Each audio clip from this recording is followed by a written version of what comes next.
Alright? And ayan no, in the near future mga kapiksi, may mga bagong opportunities to guys. This is no opportunity in money, okay?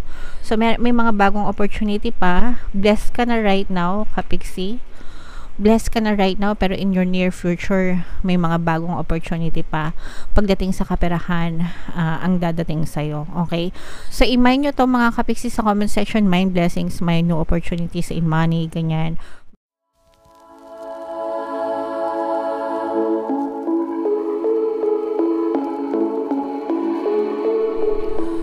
Hello guys, hello Aquarius, welcome back to Pinay Pixie Tarot. Ang pamagat ng episode natin for tonight is Story Mo Ba To? Ito isang timeless reading para sa Aquarius, Sun, Moon, Rising, Sign, and Venus. Sa reading na to guys, titingnan natin where you are right now, mga potential and challenges nyo, what you need to focus on, yung past, present, and future nyo guys, mga suggested approach, and yung potential future ng inyong story. So shuffle ko yung cards guys, hanapin ko yung energy ng Aquarius. Ito guys, so Aquarius, kayo ay na-represent ng Queen of Swords sa ating spread. Combination to guys ng positive and negative energy. General reading lang, pwede mag-resonate, pwedeng hindi. Comment down below if naka-resonate kayo. So where you are right now, wow, grabe. Punong-puno ka ng blessing sa buhay mo right now mga kapiksi, and I'm sensing na right now parang maliwanag na maliwanag yung buhay mo, alam mo yung tamang direction, or parang for some of you guys, parang feeling ko meron na kayong mga plano na malinaw sa isip nyo, and alam nyo na yung mga susunod na dapat nyong gawin sa buhay nyo. And for some of you naman, magaan na magaan lang talaga yung buhay nyo right now. You feel so blessed, ganyan, feeling nyo pinagpapala kayo, ganyan. So congratulations mga kapiksi. Yung iba sa nyo guys, parang feeling ko masaya din kayo sa family nyo, sa immediate family nyo, and even yung mga friends surrounding you, ganyan. Kasi sometimes yung mga friends, tinuturing din natin silang family, diba? So overall, in general, maganda din yung relationship nyo with other people, mga kapiksi. Kumbaga napapalibutan kayo ng mga mababait na tao sa paligid nyo. Alright?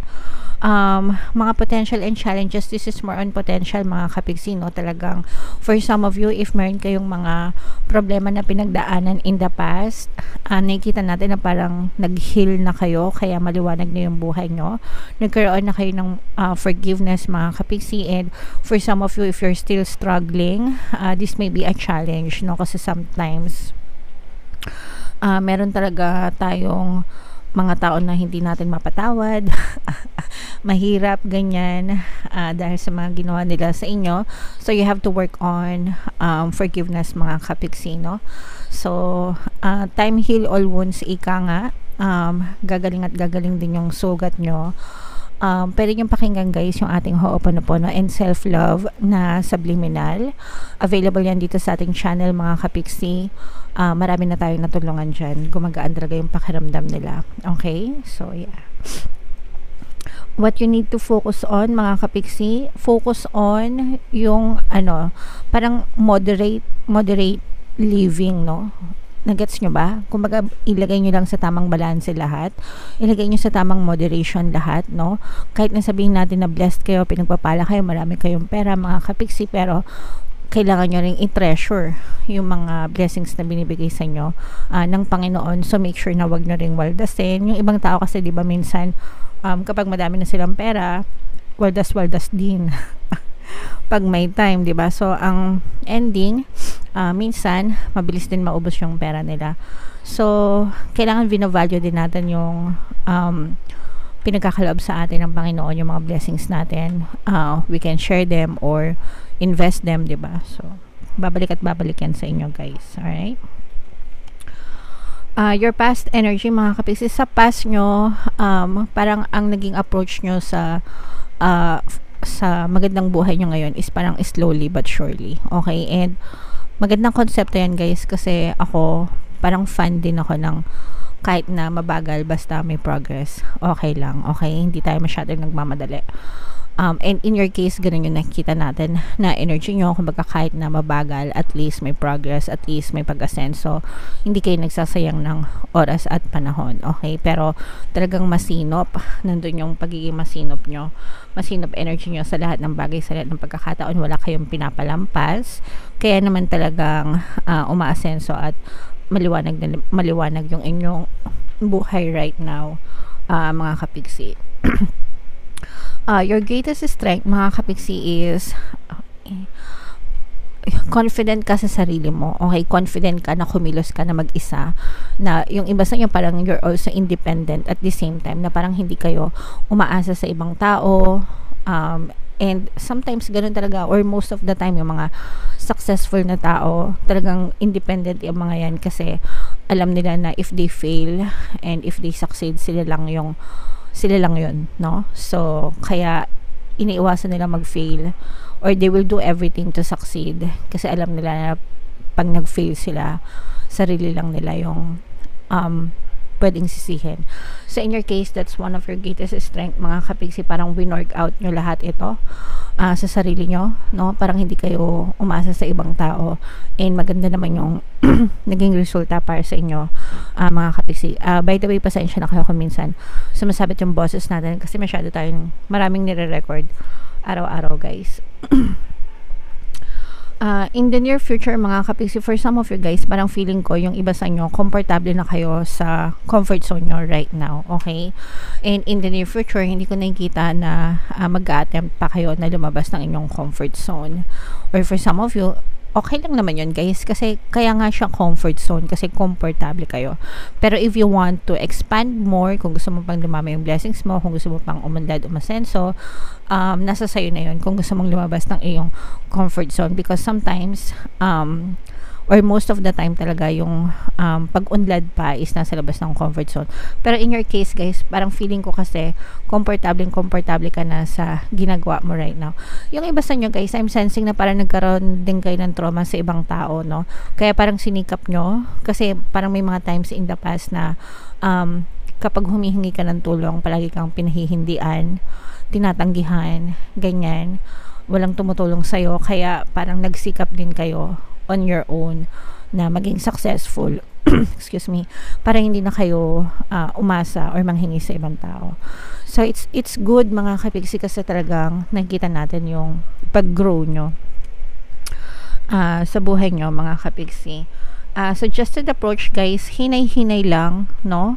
For some of you kasi baka ma-drain kayo, baka ma-burn out kayo sa mga ginagawa nyo sa buhay. So, kailangan magkaroon din kayo ng time to relax, time to unwind. Huwag nyo masyadong abusuhin din yung sarili nyo, mga kapigsi. You also need to stop overthinking, guys, kasi yung iba sa inyo parang nag-overthink din kayo. Okay lang kung gagamitin nyo siya positively, pero kung mag-overthink kayo negatively, destructive siya. Ibig sabihin, nakasira siya. Okay? So,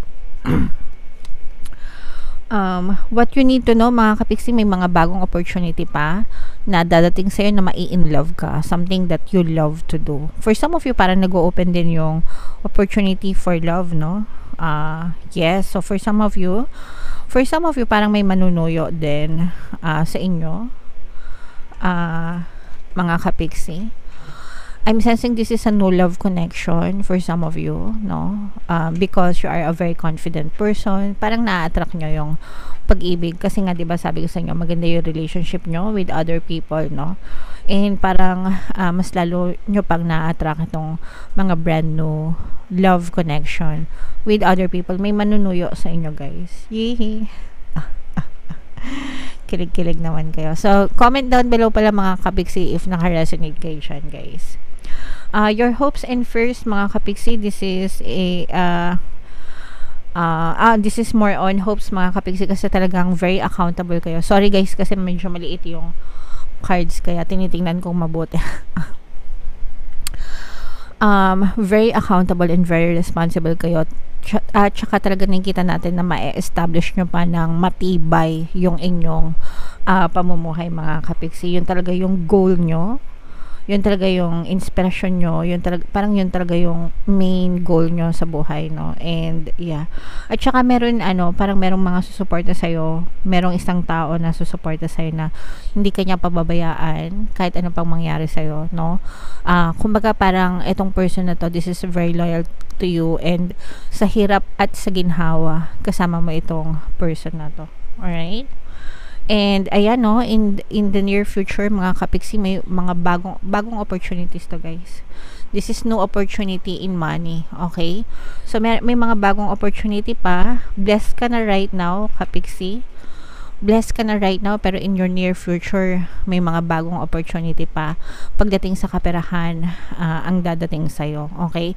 So i-mind nyo to mga kapiksi sa comment section, mind blessings, may new opportunities in money, ganyan, money come to me, blessings come to me. I-comment nyo yan sa comment section mga kapiksi. Pinagpapala ako, I am blessed, ganyan, para talagang maramdaman nyo itong mga blessings sa pera, guys. Alright? Comment down below if naka-resonate kayo dyan. Ito'y timeless reading mga kapiksi. So, anytime na mapanood nyo yung video, pwede siyang mag-resonate sa inyo. Tingnan natin yung additional na mensahe sa inyo gamit itong deck na to. Habang sinashuffle ko to, guys, panoorin nyo muna itong video natin regarding sa ating paano mag-manifest ng abundance video course. Kapiksi, sawa ka na ba sa mga struggles at hirap sa buhay mo? Masipag ka ba at masikap sa buhay ngunit hindi ka pa rin umaasenso? Ilang beses ka na bang nag-attempt magnegosyo at mag-invest pero palagi ka pa rin nalulugi? Sa pagkakataon na ito ay maaaring may subconscious beliefs ka na nagiging balakid sa iyong pag-unlad at pagyaman. Introducing, paano mag-manifest ng abundance video course. Dito ay matututunan mong ma-overcome ang mga balakid mo para tuluyan ka ng umunlad, umasenso, sumagana, maging matagumpay, successful at maswerte sa iyong kabuhayan, pera, trabaho, negosyo, salapi at kaperahan ng bonggang-bongga. Dali, mag-send na ng email sa pinoypixitaro@gmail.com at simulan na ang iyong pagyaman ngayon. Alright, so gusto mo bang yumaman, kapiksi? Kung gusto mong yumaman, umunlad at umasenso ng bonggang-bongga, mag-avail ka na ng course kasi sobrang ganda talaga niyan, guys.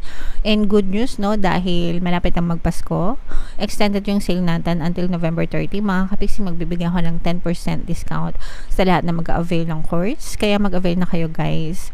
Meron din tayong email coaching, manifest your desires using the law of attraction.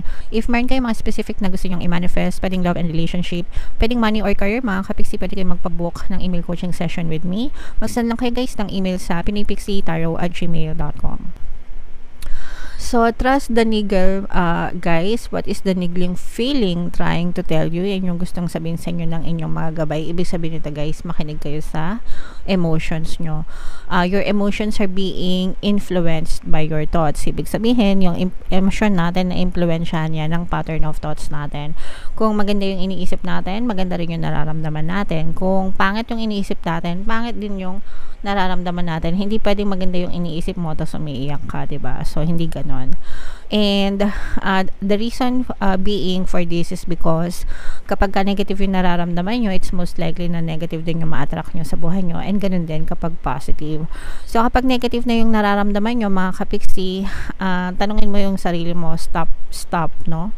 Stop and then assess, bakit ganito yung nararamdaman ko? Anong iniisip ko? Okay? And then ask yourself, bakit ko to iniisip? Makakasira ba sa akin to? Or magbe-benefit ba ako dito? Okay? So, ganun lang, guys. And if you feel na makakasira yan sa'yo, destructive yan sa'yo, wala siyang magandang idudulot, then stop thinking about it. Okay? By all means, kapag nararamdaman mo na naninega ka, ikaw na yung sumaway sa sarili mo. Okay? Kasi kapag hindi mo sinaway yung sarili mo and hinayaan mo pa na malunod ka sa kumunoy ng negatibong pag-iisip, magsasuffer ka. Okay? So, wag mong gawin yun sa sarili mo, wag mong hayaan na mag-suffer ka, wag mong pahirapan yung sarili mo, kapiksi. So, kailangan mong magkaroon ng disiplina. Stop overthinking kasi ayan nga yung nakita natin sa inyo, guys, diba? Yun yung sinabi ko sa inyo, stop overthinking. So, yung iba sa inyo, mahilig mag-overthink, mga kapiksi. Okay? Wala siyang idudulot na maganda sa inyo, so, tigilan nyo na yung kaka-overthink. Alright? So, yeah. Comment down below, Aquarius, if naka-resonate kayo sa mga messages nyo. Ito'y timeless reading, so anytime na mapanood nyo, pwede siya mag-resonate. And yung mga pinapamain ko sa inyo, guys, na blessings and mga new opportunities in money, no? I-mind nyo na yan sa comment section para talagang ma-experience nyo siya, mga kapiksi. Ito yung ating 2024 money kapalaran. Kung hindi nyo pa napapanood, guys, panoorin nyo na, super nice, super ganda. And ito naman yung ating success stories ng paano mag-manifest ng abundance video course. Click here to subscribe, mga kapiksi. Thank you for liking, sharing, and subscribing. See you again next time. I love you all. Have a nice day. Bye-bye.